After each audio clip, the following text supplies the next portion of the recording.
Let me start from the part that still makes my chest tight whenever I remember it. The day Zainab's husband laughed at a funeral. Not just any funeral, his own brother's burial. People say some men hide pain with silence, but Ademola hid his with laughter, and that laughter was loud. Too loud. As we stood under the hot sun in Ibadan cemetery, dust rising with every footstep, Zainab whispered to him, her voice shaking, "Ademola, please, this is not funny." He wiped his mouth, still smiling, and replied softly, "Zainab, life is a joke. If you don't laugh, it will laugh at you." I remember how her heel clicked nervously on the tiled floor of the small burial hall as she stepped back in shock. People turned. Murmurs started. Something was very wrong. Zainab was Ademola's wife, married for 5 years, calm and respectful. Ademola was the first son of Baba Ademola and Mama Ademola, a man everyone feared and respected in their street. Baba Ademola was strict, always quiet, his eyes heavy like he was carrying secrets. Mama Ademola cried easily, always wiping her face with the edge of her wrapper. The dead man was Ademola's younger brother, Karim, the favorite child. As Karim's coffin was lowered, Mama Ademola screamed, "My son! Why did you leave me?" Baba Ademola held her tight. "But Ademola?" He laughed again. A short, dry laugh. People gasped. One woman whispered behind me, "Is this man normal?" Another replied, "No. Something is wrong with him." After the burial, under the mango tree beside the church, voices clashed like broken plates. Baba Ademola faced his son and said in a low, dangerous tone, "Ademola, what kind of heart do you have?" Ademola shrugged and replied, "Papa, we all will die one day." Zainab stepped forward, tears rolling freely now. "This is your brother?" she cried. Ademola looked at her and smiled again. "And he is finally resting," he said. That smile froze everyone. I saw Zainab's hands shake. I saw fear enter her eyes for the first time since I knew her. That was the moment I knew this laughter was not ordinary. It was hiding something deep and dark. What people didn't know then was that Ademola had started laughing at funerals long before his brother died. He laughed at neighbors' burials. He laughed at a child's funeral once. Each time his parents begged him to stop. Zainab begged too. But he always said the same thing, "You will understand one day." Understand what? That question hung in the air like thick smoke. And trust me, the answer was not what any of us expected. That night, back at their house, I heard raised voices through the thin wall. Zainab shouted, "You are changing, Ademola?" He replied calmly, almost sweetly, "No, Zainab. I am preparing." Preparing for what? That sentence still rings in my head. Because 2 weeks later, another funeral happened. And this time, Ademola's laughter became even louder. 3 days later, the compound did not sleep. Zainab noticed it first. Ademola woke up before dawn, humming softly as he tied his sandals. She sat up and asked, "Who died?" Her voice was half joke, half fear. Ademola smiled without turning. "No one yet," he replied. That word "yet" made her chest tighten. When he stepped outside, his heels scraped lightly on the concrete floor, slow and calm, like a man going to greet a friend, not trouble. Zainab followed him to the door. "Ademola, please," she said, "talk to me." He looked back and said, "If I tell you now, you won't sleep again." Then he walked away. By afternoon, news spread like wildfire. Baba Karim's closest friend, Al-Haji Sadiq, was dead. The old man had collapsed suddenly. People gathered again. Same prayers. Same silence. And there was Ademola standing at the back, lips already shaking with laughter. Zainab rushed to him and whispered angrily, "Not again. Please." He leaned closer and said quietly, "Watch carefully today." As the coffin was lifted, Ademola laughed. Not loud. Not short. A long laugh that sounded almost relieved. Baba Karim turned and slapped him hard across the face. "Are you possessed?" he shouted. Ademola wiped his lip and replied, "No, Papa. I am counting." Counting? That word hit everyone differently. Mama Karim fainted. 2 men held her. Zainab's knees weakened. Counting what? Deaths? Funerals? Time? Ademola said nothing more. He just stared at the coffin like someone watching a clock tick. That night, Zainab could not keep quiet anymore. She faced him and said, "You laugh at death, you talk in riddles, you scare your parents. If you don't explain now, I will leave this house." Ademola sat on the edge of the bed and sighed. "Zainab," he said softly, "do you remember the accident 5 years ago? The one I survived?" She nodded slowly. He continued, "I did not come back alone." Her heart skipped. "What do you mean?" she asked. He shook his head. Not today. Then he added something worse. The funerals are warnings. Warnings to who? Before she could ask, someone knocked loudly on the gate. Bam, bam, bam. A neighbor shouted from outside, Ademola, your name is on the list. Zainab's voice cracked. What list? Ademola stood up slowly and smiled. The list that ends with me. Ademola opened the gate calmly, like he had been expecting the knock. Outside stood Pastor Bamadil, Imam Rauf, and two elders from the community. Their faces were tight, serious. Pastor Bamadil spoke first. Ademola, people are afraid. Ademola nodded. They should be. Zainab rushed forward and shouted, afraid of what? Say it. The Imam cleared his throat and said, strange things follow you. Every funeral you attend, another death comes. Ademola smiled sadly. It is not because I attend. It is because I know. They sat in the sitting room.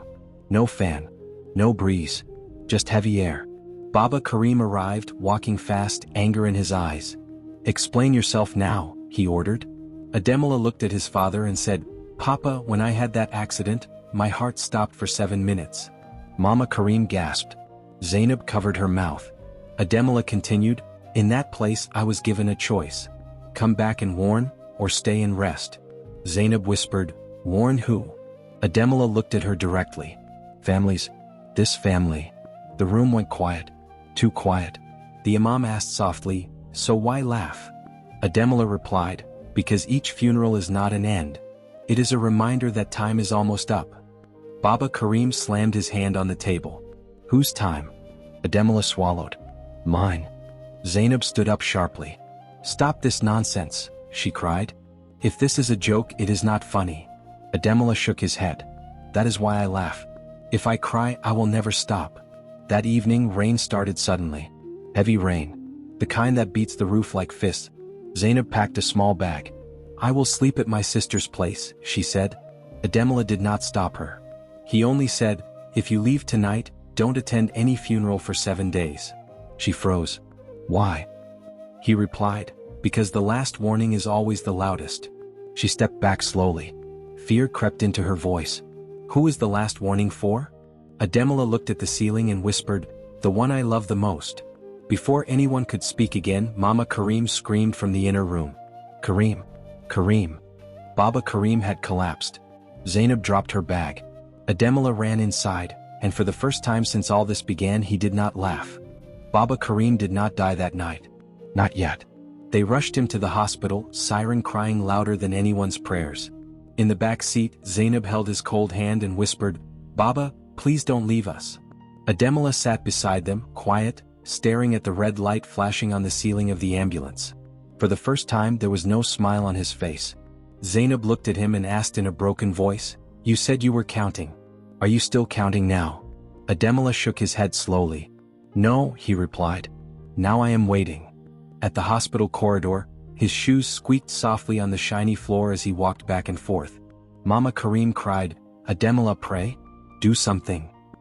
He stopped and answered, Mama, prayer cannot change what has already been written. That sentence landed like a slap. Zainab grabbed his arm. Then why are you here? She asked angrily. Ademola looked at her and said, because this is where the truth catches up with me. Those words confused her even more. What truth? Why now? Hours later, the doctor came out and said, he will survive, but his heart is weak. Mama Karim fell to her knees in relief. Everyone thanked God. Everyone except Ademola. He sat down heavily and covered his face. Zainab whispered, isn't this good news? He replied quietly, this means the warning has moved closer. Closer to who? She wanted to scream, but fear sealed her mouth again. That night, Zainab could not sleep. She heard Ademola talking in his sleep. Please, I warned them. I laughed so I won't beg. She shook him awake. Who are you talking to? She asked. Ademola sat up sweating. He looked at her and said, Zainab, if I die suddenly, don't cry at my funeral. Her heart dropped. Why would you say that? She cried. Ademola answered, because if you cry, it means I failed. Early the next morning, Baba Karim called Ademola close and whispered weakly, my son, what did you bring back with you? Ademola held his father's hand and replied, time. Baba Karim's eyes widened. Then use it well, he said. Ademola nodded, tears finally filling his eyes. But still he did not cry. And this is the part that still troubles me. As they were leaving the hospital, Ademola suddenly laughed again. Short, soft. Zainab turned sharply. Why now? She asked. Ademola looked outside and said, because another funeral just started. They did not hear the news from a phone call. They felt it. As Ademola laughed softly, a woman screamed outside the hospital gate. Accident. Accident on Oyo Road. People ran. Zainab's heart began to race. She grabbed Ademola's shirt and shouted, say it now. Who died? Ademola closed his eyes and replied, not yet. But someone has crossed. Crossed where? Before she could ask again, Baba Karim shouted weakly from the wheelchair, Ademola! Enough riddles. Ademola knelt in front of him and said, Papa, some people don't wait to die before they are called.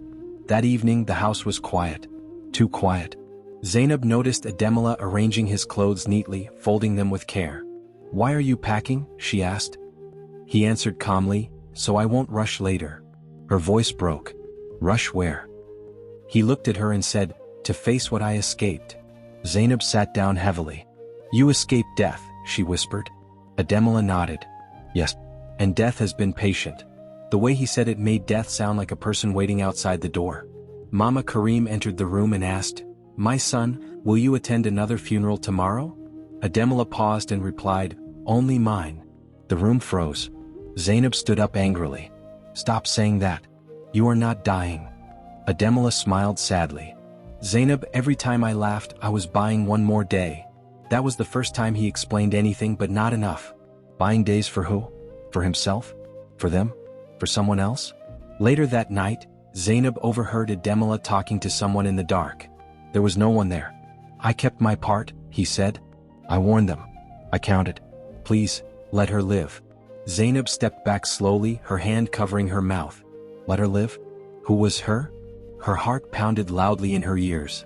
Suddenly she remembered something she had ignored for weeks. The sharp pains. The dizziness. The missed days. Her hand slowly moved to her stomach. Before morning came, Ademola entered the room and said gently, Zainab, if anything happens today, remember, I laughed so you wouldn't be the one crying. Tears rolled down her face. Tell me the truth, she begged. Ademola held her hands tightly and said, if I tell you everything, the deal breaks. Deal with who? Or what? And as the sun rose, casting long shadows across the compound, Ademola stepped outside alone, wearing black for a funeral no one else could see. Zainab did not let him go far. She ran after him barefoot, gravel biting into her feet. Ademola, stop, she cried. He turned slowly, surprised. You should rest, he said gently. You are shaking. She stepped closer and said in a low, trembling voice, I heard you last night. You said, let her live. Who is her? Ademola swallowed hard. For a long moment he said nothing. Then he replied, the one growing inside you. The world seemed to tilt. Zainab gasped. How do you know? He smiled sadly. That was the first warning. Her knees weakened. So all this laughter, all this fear, is because of me? Ademola shook his head. No, it is because of love. They sat on the low bench near the gate. Morning birds chirped like nothing was wrong. Zainab whispered, explain now. I can't carry this fear anymore. Ademola spoke slowly, like each word cost him something. When I died in that accident, I was told your first child would not live. But I begged.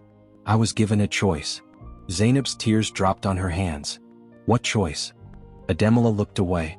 For every funeral I laughed at, one day was added to the child's life. Zainab shook her head violently. That's madness. Ademola replied, madness saved her. Suddenly Mama Karim rushed out of the house. Ademola, people are gathering. Ademola stood up. It is time, he said. Zainab grabbed him. Time for what? He touched her stomach gently. Time for me to stop laughing. Those words scared her more than anything else. She cried, then what happens to you? Ademola smiled, the saddest smile she had ever seen. When the laughter ends, the dead is collected. As people gathered outside, whispering and pointing, Zainab noticed something chilling. For the first time, Ademola wore white, not black. Baba Karim was wheeled out and asked weakly, my son, are you going somewhere? Ademola knelt and said, I am coming home. Baba Karim's eyes filled with tears. Then forgive me, he whispered. Ademola nodded. I already did. And then something happened that none of us expected. Ademola started to cry. Loud, broken sobs. People stepped back in shock. Zainab screamed, "No. Don't cry." He looked at her and said through tears, "It is done." At that exact moment, Zainab felt a sharp pain in her stomach and screamed. Women rushed to her. Someone shouted, "Call a nurse." Another yelled, "She's bleeding." Ademola laughed once more. Not loud, not proud. Just a weak breath of a laugh. And then he collapsed. Chaos broke out. People shouted different things at once. "Lift him. Bring water. Call a car." Zainab was crying on the ground, holding her stomach, while two women fanned her with their wrappers. Ademola lay still, his white cloth slowly soaking with dust. Baba Karim screamed with a strength no one knew he still had, "My son! Ademola!" Mama Karim beat her chest. "You said you were coming home," she cried. Ademola's lips moved slightly. Zainab crawled closer and heard him whisper, "Is she okay?" Even in that moment, that was his question. They rushed both of them to the hospital again. Same corridor. Same smell of medicine. This time, Ademola was on a stretcher, oxygen mask covering his face. Zainab was wheeled past him, tears streaming sideways into her ears. She stretched her hand and shouted, "Please don't go quiet now. Laugh if you must. Just don't leave me." Ademola's eyes opened briefly. He tried to smile, but only pain came out. "I have no laughter left," he said faintly. Hours passed. The doctor came out first for Zainab. "The baby is alive," he said. Everyone shouted in relief. Mama Karim fell to the floor thanking God. Zainab smiled weakly and whispered, "He did it." But when she asked, "Where is my husband?" the doctor did not answer immediately. He only said, "We are still trying." That silence told her everything. Later that night, Pastor Bamadil stood beside Zainab's bed and said gently, "Some sacrifices are loud. Some are hidden." Zainab turned her face to the wall. "He was not mad," she said. "He was paying a price." Outside the ward, Baba Karim sat alone, staring at the floor. "All those times I was angry," he whispered, "my son was saving us." Mama Karim cried quietly, "And we called him cursed." Just before dawn, the nurse came running. "She can see him now," she said. Zainab was wheeled into the room. Ademola lay very still, machines beeping softly. She held his hand. It was warm. "You don't have to laugh anymore," she whispered. Ademola opened his eyes slowly. For the first time there was peace in them. "Did it work?" he asked. Zainab nodded, tears dropping on his chest. "Yes." He exhaled deeply and said, "Then remember me smiling, not laughing." His hand went loose. There was no laughter at Ademola's funeral. Only tears. And something else. Understanding. Zainab did not cry loudly. She placed her hand on her stomach and whispered, "Your father kept his promise." As the dust covered his grave, someone behind me said softly, "So that was why he laughed." And I realized something painful. Sometimes the people we judge the most are carrying the heaviest debts. After the burial, life did not return to normal. It pretended to, but it didn't. Zainab moved slowly now, one hand always resting on her stomach. People watched her with new eyes. Some with pity. Some with shame. One afternoon, two women whispered near the well, "So he was not mad after all." Another replied, "We laughed at him, but he was the one saving life."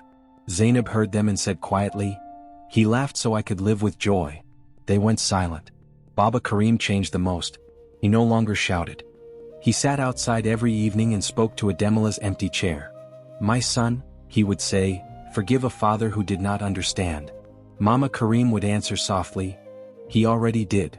Sometimes Baba Karim laughed bitterly and added, "Imagine, the man who laughed at funerals died without laughter." That sentence carried more pain than tears. One night, Zainab dreamed of Ademola. He was smiling, calm, no fear in his eyes. She said to him, "They finally understand." He replied, "Understanding always comes late." She woke up crying, but there was strength in her tears. From that day, whenever fear came, she remembered his words, "I laughed so you wouldn't cry." Months later, when the baby cried for the first time, Zainab smiled through tears and whispered, "Your father paid in silence." The elders named the child Iamide, "My joy has arrived." And every time there was a funeral in the community, people became quiet. No more mocking. No more quick judgment. Someone would always say, "Be careful. You don't know what people are carrying." Till today when I hear laughter where tears are expected, I pause. Because I remember Ademola, the man who laughed at funerals. Not because he was cruel, but because love demanded a price and he paid it without explaining. From that day, whenever a funeral bell rang in the distance, Zainab felt a strange tightness in her chest. She would hold Ademola close and say softly, "Your father paid already." But a question kept returning, refusing to leave her mind. What if the price of love does not end with death? What if laughter was only the beginning? And that is why I'm telling you this story now. Because some sacrifices don't close a chapter. They open another one. So let me ask you, have you ever judged someone too quickly, only to realize later that their silence or strange behavior was a sacrifice you never saw?